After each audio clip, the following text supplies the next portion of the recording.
We are fed We are fed up with symbolic climate action. That's why we started striking on Fridays in winter 2018. We were joined by 100,000 across Switzerland and millions worldwide. We striked against polluters, greenwashers, and irresponsible politicians. We striked against a system valuing an economic benefit more than nature, human lives, and dignity. We stand up for a climate-positive society and economy, for a world incorporating climate justice and taking young people serious. We call for uniting behind the science, and science is crystal clear since many years, in fact. The latest IPCC 1.5 special report made it inevitable. We need a rapid and unprecedented transformation. The Earth Overshoot Day as well reminded us since 50 years, every single year again, that we are running out of time and that we are running out of resources. Climate solutions are here. Move the date by Global Footprint Network, the Planetary Emergency Plan by the Club of Rome and the Potsdam Institute for Climate Impact Research, or Drawdown with its 100 solutions to reverse the climate crisis. There are countless indigenous and local solutions as well. But the global elite decided not to listen and not to act, and I honestly nearly gave up. But the health crisis with Corona now showed me, yes, we can. Society can transform and change behavior within days. Politicians can act responsible, at least most of them. The world can unite, and adults in leadership positions can act according to the science and act like adults if they have to. So this gives me hope, but this crisis is not the solution. It's rather another alarming signal, and we are not resilient enough to survive this climate crisis. The COVID crisis, nevertheless, gives us an unprecedented opportunity. It's hard to change a running system, but now the virus took the emergency brake for us. Now we have the choice to invest in a future in line with the Paris Agreement and the IPCC 1.5 report. We are still here and we are still watching. We are demanding a planetary emergency, a plan to be net zero by 2030, and incorporating climate justice in all decisions. A climate-friendly world is as well a more just and thriving world for us and the future generations. My name is Marie-Claire. I'm from Switzerland. I'm a climate striker and climate advocate, and I'm really happy to be able to join in here today to make. Hi, Ed folks. Good morning, good afternoon, good evening, wherever you may be on the face of the planet. My name is Tosin Kolaole, and welcome you to my climate story with Tosin, where we bring in experts, change agents, champions who are working on the front lines responding to climate action around the world. And their stories are important because around the world, there's still we still have cases of people who doubt the realities of climate change. And people see climate change in different ways. And to some people, it's the drying off of the lake that's close to them. To some, it's the fear and the constant sea erosion that happens in their community. And to some, it is the growing global farming. So people see climate change in different dimensions and how it affects them. And they live that reality every day. And that's why we usually invite climate champions, world earth leaders to share what their perspective is. And today our special guest is Marie-Claire, who is, had so many caps on her head. She's been working in several dimensions in the climate space. We had in the intro video to today's session. Can I invite you, Marie-Claire? How are you today?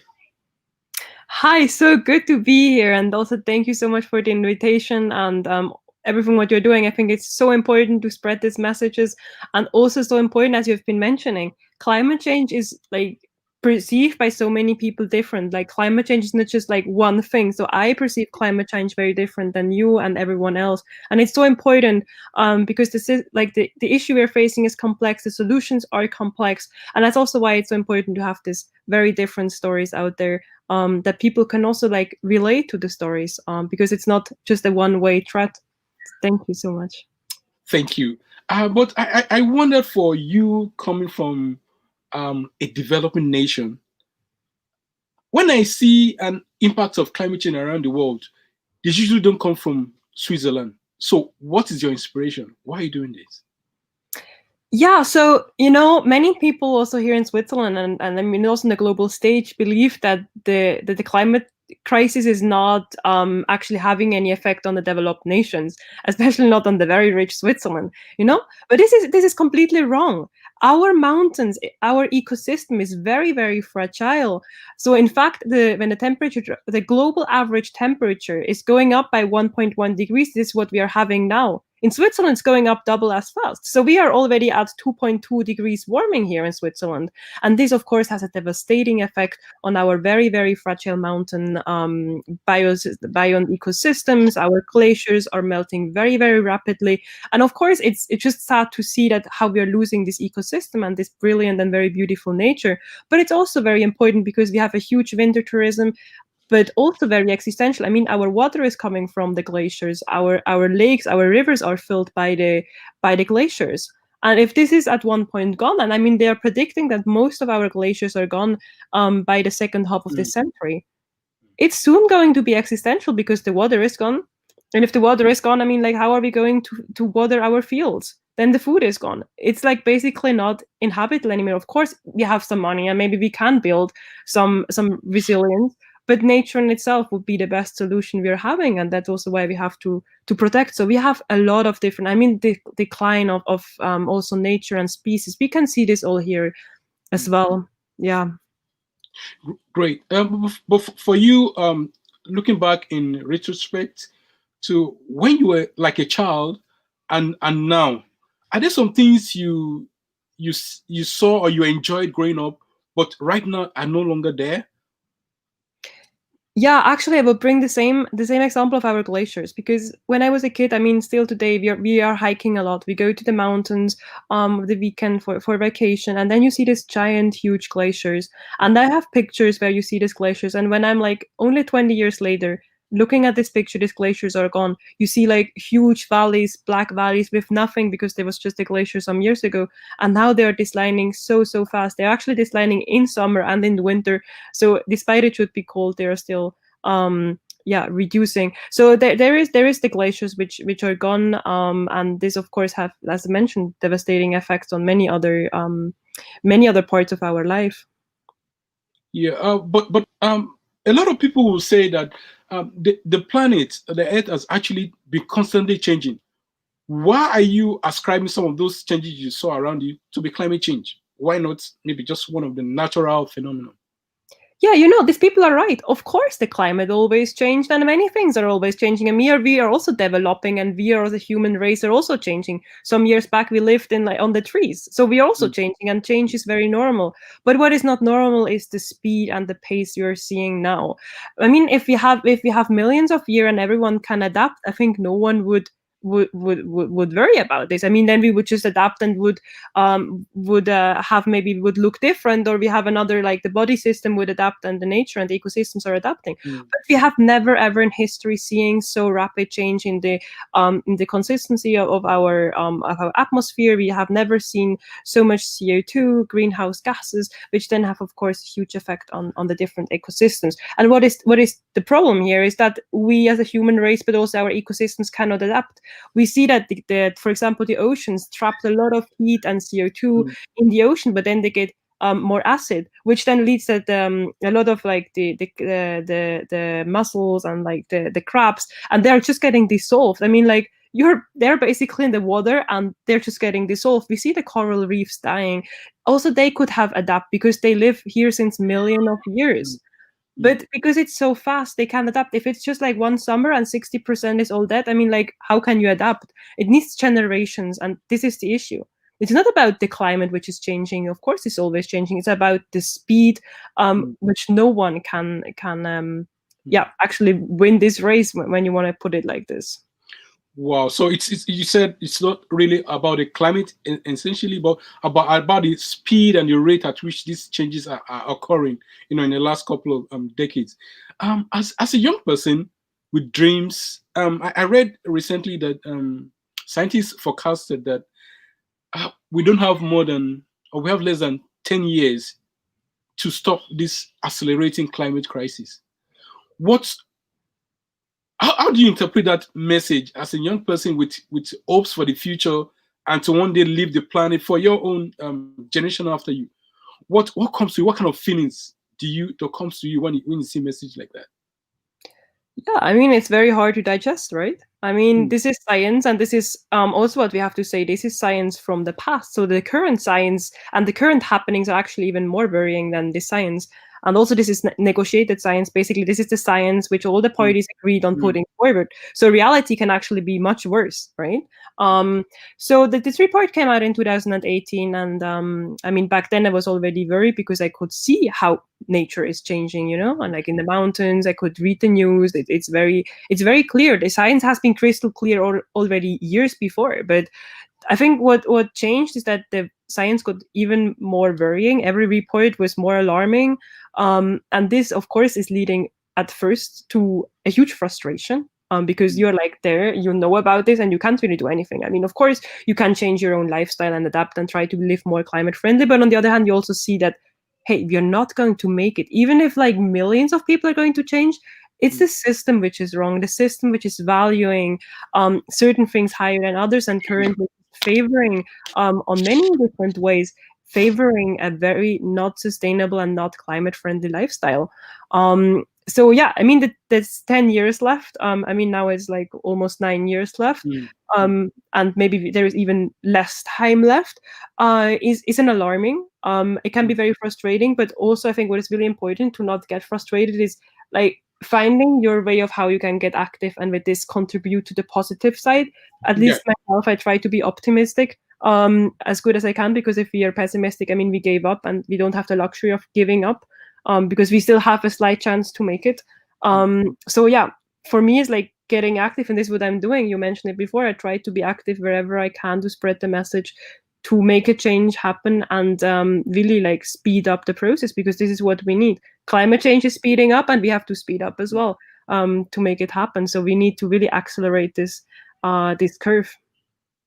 Thank you. Talking about speeding up, you alluded in your video that that it's very hard to change a working system.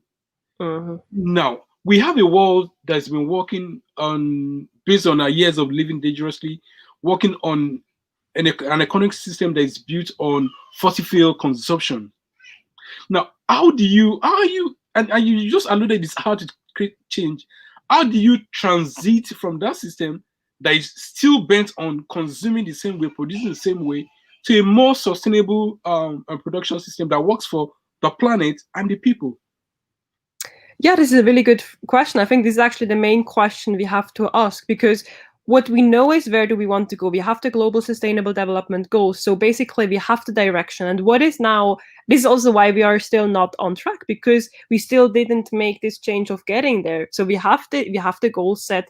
And I mean, now it's all about like doing the path. And I really thought that it's probably going to be impossible to get on this journey, because yeah, a running system, it's so hard. Everyone is just in the daily business as usual, and everything is going, politics is going, and I mean, it's of course not a nice thing what is happening with the pandemic, but it's just an alarm signal to showing like this is on many different ways not sustainable. It's not only not sustainable because of the climate, but also like how our connection to nature, how our connection to our health, and so on. So what is needed, of course, I mean, there is a system now based on fossil fuels, but this actually only happened in the last 50-60 years, maybe like 100 years in some places. I mean, in Europe it was in the 80-70 when we had the industrial revolution, but many countries came in much later. So this has not always been part of humanity, and of course it brought us a lot of good things. For example, a healthcare system which was good. I mean, we could lift out a lot of people out of poverty, but again, we put a lot of people into poverty, and we are keeping them in the poverty, right? So what we have been doing has always, as many other things, has a good and a bad side. And I think what we now need to do is also looking back, what have we been doing before? Also, for example, agriculture system. We had a very resilient, good and diverse agriculture system before the Second World War. And then we just started to try to intensify it, put a lot of pesticides. And now we have a very fragile agriculture system, which is not healthy for us, not healthy for the soil, not healthy for the planet, not for the water, not for the air, for nothing. and it's very, very fragile. I mean, if there is like another like pandemic coming, which is actually targeting one of our 9 major crops we are using, I mean, we are putting whole humanity into like starvation. So we have, on one hand side, I think we have to look back to what our grandparents and before have been doing, and then we have to look forward. There are a lot of amazing innovations, and we have to couple them together, always with the aim of reaching the SDGs, the Sustainable Development Goals. And then I think we can make it. We have to reinvent what we have been doing in the past, which was in line with the planetary boundaries. But we also need the new technologies, like there are a lot of cool things coming up. I don't want to say like we only have to go back to the trees, but we need to combine this in a very, very smart way. And that's actually where I think that young people come in. That's why we are so important, because young people, I think, can really bridge this gap and are agile in the way we are doing things. That's why I think it's so important to have more young people included in decision making. Great. Talking about young people and engaging them in decision making. Let me play a short video, one of your videos, and that will lead me to my next question. There is really no time to wait, because I guess what is the biggest problem that we still think climate change is something which will maybe happen in some years, but that we are in a huge crisis which is existential. I'm super excited to present and officially launch the Sustainability Week International, which I co-founded after the immense success of the Sustainability Week Switzerland. The Sustainability Week Switzerland is the largest student movement here in Switzerland on sustainability, and was co-founded by some friends and me in summer 2017 because of the lack of commitment from universities and higher education institutions. Take young people seriously and include them in decision-making bodies. So we don't only want to be like somewhere on the agenda, but we want to sit on the table when decisions are made. I guess this would be a major step to really take young people seriously in all kind of multilateral negotiations and decisions. I am doing my offshore sailing license. I'm soon finishing it. I hope to sail to the COP, which will happen in Chile, the UNFCCC COP, but for this time it was too short of announcement, so I cannot, unfortunately, sail. I have to take a plane. It will be compensated by the UN, but I know it's not the best, but at least something.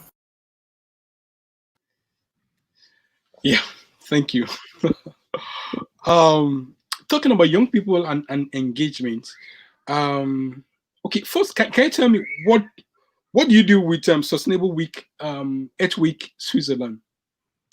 Yeah, so I have been mentioning quickly in the video, I have been studying, and I was really frustrated that science, which is produced at exactly this university, is so varying. Like, they have been talking about this 10 years, these are like the scientists, and then I am studying environmental sciences, and they're not going to tell me this. And if they're actually telling me, they're looking at from a very objective, they're like, okay, this is this curve, and this curve is happening, and I was like, dude, actually, do you understand what this means? This actually can mean that it's like the end of humanity. And they were just not putting in this frame. And I was really frustrated. And I'm like, okay, and I'm interested, and I'm studying sustainability related sciences. But what are all about the other students who might not even know about this existential threat? And then we started in the sustainability movement, and then we spread it all over Switzerland. And then very soon we had also interested people from other countries. And we were like, we have to grow this movement, because at the end what we need is a global unified movement, also from the university, because for me the universities are something like a lighthouse of society. At least they are saying they have all the knowledge.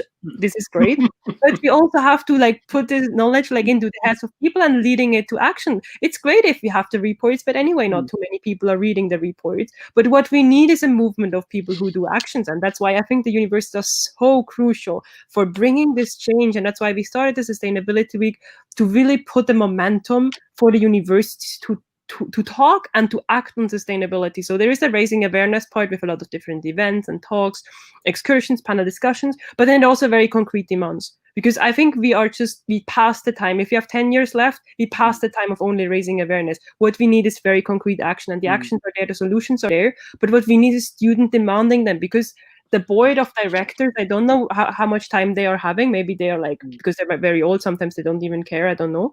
But they're not acting fast enough, despite their own scientists are telling time is running out very, very quickly. So we need young people demanding it. And this is what the Sustainability Week is doing, raising awareness, creating a momentum, connecting people, connecting topics, giving it a highlight, but also putting very, very concrete demands out there.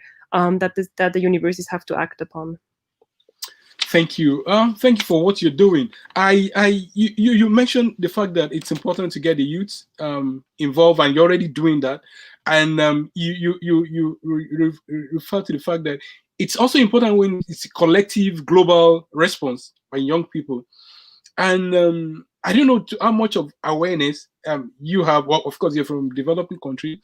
So what are some of the feedbacks you've been getting from students who are, especially from third world countries, just developing, and who do not have some of this information? But most times they fall into the lines of frontline communities of the crisis of climate change. It is indeed challenging, of course, to work with young people from all over the world. I mean, you have like language issues. There are like other issues coming in as well.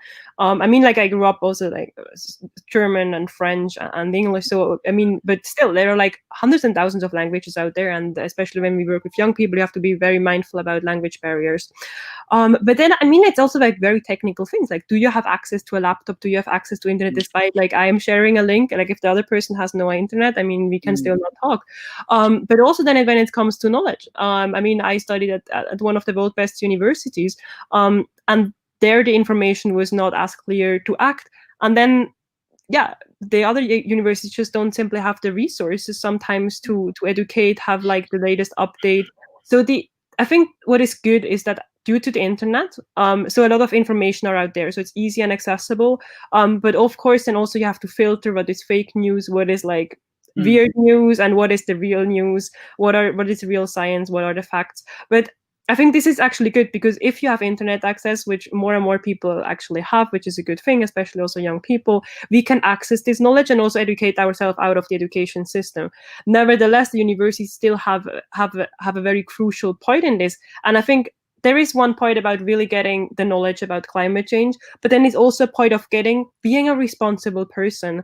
If we just even if we get like the best knowledge in the world and we're not acting upon, and we just don't care about it, it's still not going to change. I think what is needed is the universities are rather preparing young people for agents of change, like change makers, being out there and doing something with the knowledge, than only getting it and then maybe even get very frustrated and even depressed, because the news can be absolutely depressing and frustrating.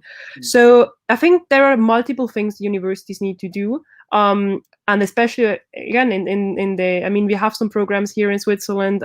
Luckily, slowly it's changing, but then the third world countries just simply don't have the resources.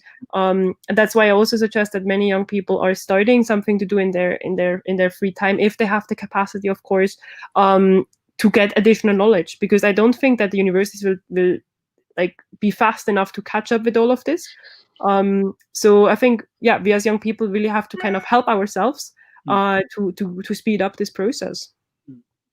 Thank you. To speed up the process, the world and the future, it's about young people. The climate crisis is going to even be worse felt on coming generation. But I in some of my conversation with young people, there's always been that confusion that is driven by that deliberate machine of disinformation around the sciences and the realities of climate change. In the United States, your belief and your perception about climate change will be based on what political divide you're from. So how do you help young people who are confused right now because of fake news, disinformation about the reality of climate change, to believe that it's actually true, so that they can always be encouraged, to step on the pedal of acceleration towards reducing climate change and impact, and also in their lifestyle? Yeah. So I mean, the facts from scientists around climate change are now not really negotiable. They have been, I mean, the facts have been out there for many, many years, for actually 100 years. We already knew what is going to happen in the 1960s. Even the oil companies have been producing reports where they're actually stating that the extraction of oil, what their baseness is, that they actually changing the climate. So they knew about this, but they of course are not interested, and they are of course just trying to keep their business going, because it's like how they fund their own lifestyle and the luxury. So I mean, they're also producing, of course, this fake news. But the good news is that now almost 100%. So in fact, it's something like now 98% of the world's scientists agree on man-made global change and that we're in a climate crisis. So they agree that humans actually accelerate the climate crisis. They agree on all of these facts. So of course you can go with the 2%, but since I'm also a teacher, I explain it sometimes like, it's like a human body, Also when kids ask like, why is 1 or 2 degrees matter? If you get fever and it's 1 degrees, I would get worried and maybe like stay at home and try to care and maybe like visit a doctor and see like what is the prognosis. And if you go to 100 doctors and 98 of these doctors are actually 89, 98 doctors are actually saying that you really have to take care and you really have to stop a certain habit and you really have to transform. And there actually are solutions, but you have to do it. Honestly, like, why are you going to believe these 2 doctors and the one is saying like something in this direction and the other one is saying something in this direction? At least if they said like, oh, you really have to care about like doing this and this and this, I would go and do it. And also, especially if they say that the prognosis is going that you're actually reaching 4 degrees and this is going to kill you. I mean, I would first probably panic and then start very, very fast in acting. And this is also what I would really advise. I mean, the information is out there. There is no negotiations. There is like universal agreement amongst the scientists that it's man-made, the climate change is real. But I think what is also really important that we actually all know about the solutions. It's not that there is only this crisis and we just are overwhelmed and we can't do anything. Of course, it's a huge thing to get this this transformation going. We have been talking before about this, but it's possible. The solutions are right there. I mentioned also in the intro video. For example, there is Drawdown, and they have been scientifically searching the 100 most impactful solutions, how we can stop the climate crisis and actually like getting even to a more stable, like really bend the curve and get to zero. So the science is there, the solutions are out there. Now it's really about the implementation, and that's where I think young people, it's unfortunately on us to get it done. Well, it's unfortunate that it's on you. I mean, I think I read a quote in the past that it was a story, a quote about frustration that we have to, force our government to, like to build a world for us that is sustainable. And it's a shame that it is actually the young people that are even doing more with the pressures you're having, all the programs that is coming up and all that. May I ask you, with all you see around you, with some of I'm sure in the course of what you're doing, you've been meeting some, brick walls as you try to move forward and all that. And what kind of future do you see for yourself and your community moving forward?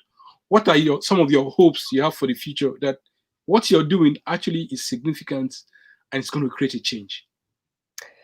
Yeah, I always thought when I was younger, I mean, I'm not too old now, but still some years ago, I always thought that we need to reach everyone and everyone needs to follow like all these advices and everyone needs to get active. And then I read a report from a scientist, I think she is somewhere in Canada, and she was studying social movements and social changes, also like from, for example, the Black rights movement, women rights movement, child rights movement, and many other movements for peace, and Gandhi and South Africa and so on, apartheid.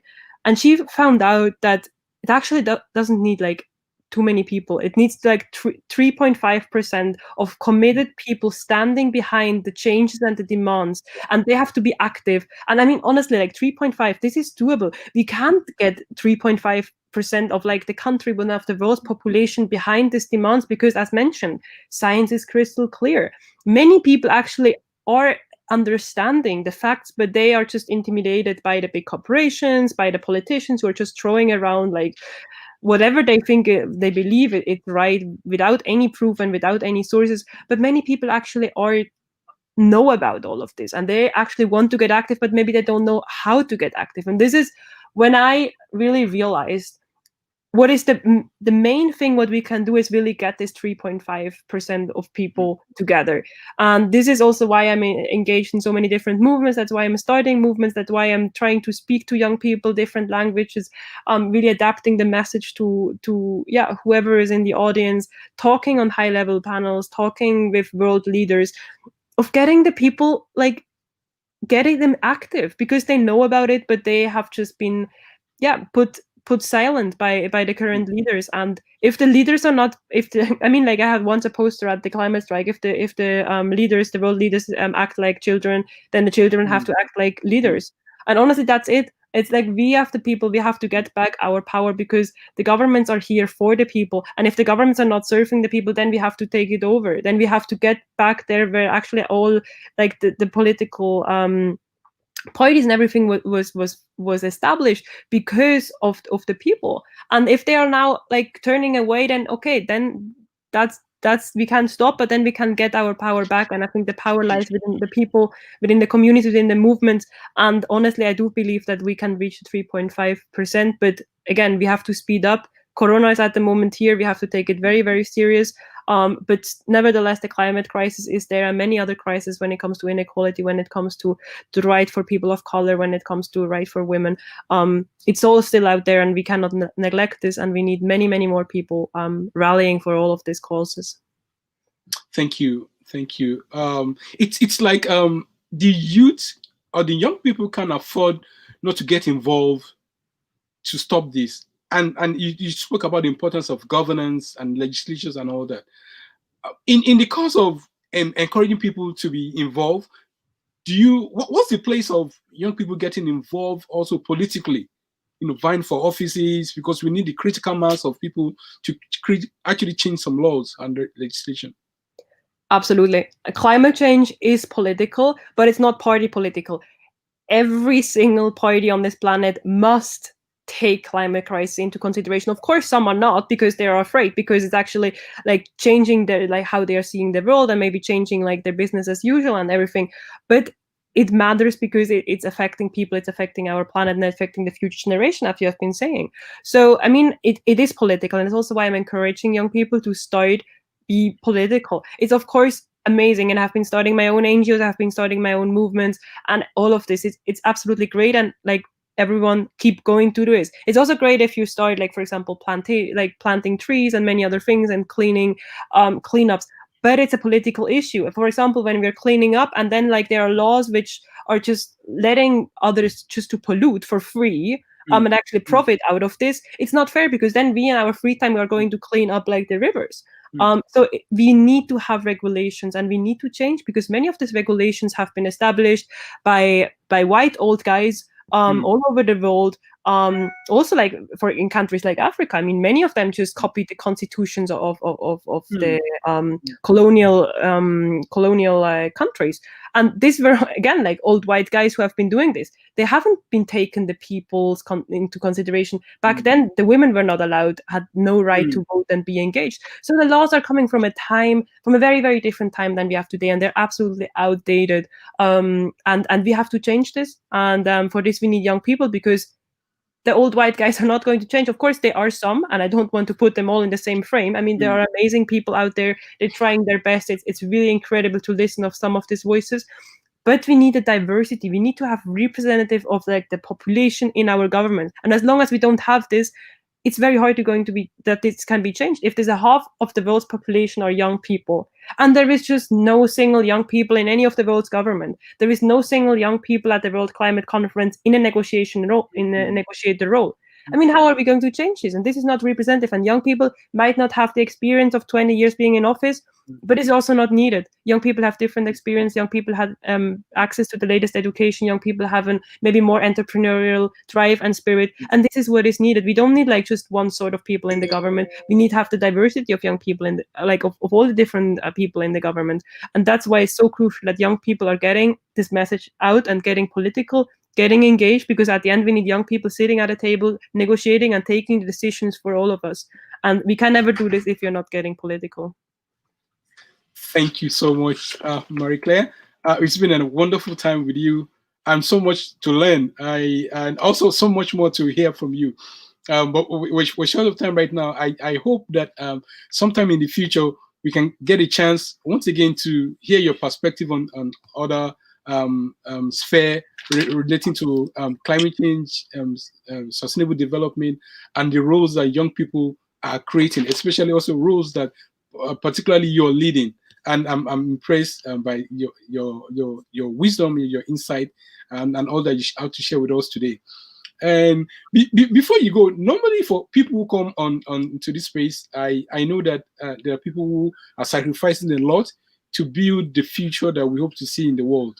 And I like to share a point with you. It could be a prayer, depending on how you interpret it, and also to say thank you on behalf of Mother Earth. So I'll say to you, we give thanks for all those who are moved in their lives to heal and to protect the earth in small ways and in large ways.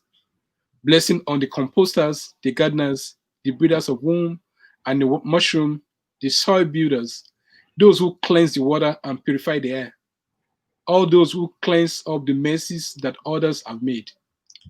Blessing on all those who defend the trees, who plant trees, who guard the forest, who renew the forest.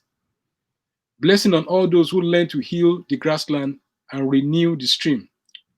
On those who prevent erosion, who restore the salmon and the fisheries.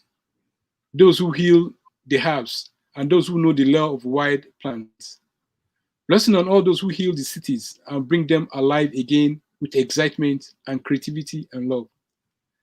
Gratitude and blessing to all those who stand against greed, who risk themselves, and to those who have bled and have been wounded, and to all those who have given their lives in service to the earth. Thank you so much for what you do. We appreciate you. Please continue to do more. Okay? Yeah, thank you so much. This was a wonderful quote. Can you please send it to me? I need to like, put it on my wall. Thank you so much. And I think with this, you have basically everything like was said.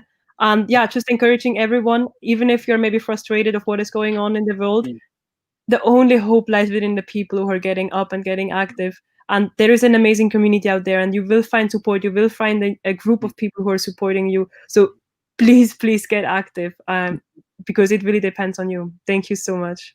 Thank you too. So, folks, well, that's been it today with Marie Claire. I'm sure you've learned so much, and please, beyond just learning, let that knowledge you've gained, let it inspire you to local action. Look for communities around you. Look for people in your community. Look for areas that need some sort of restoration.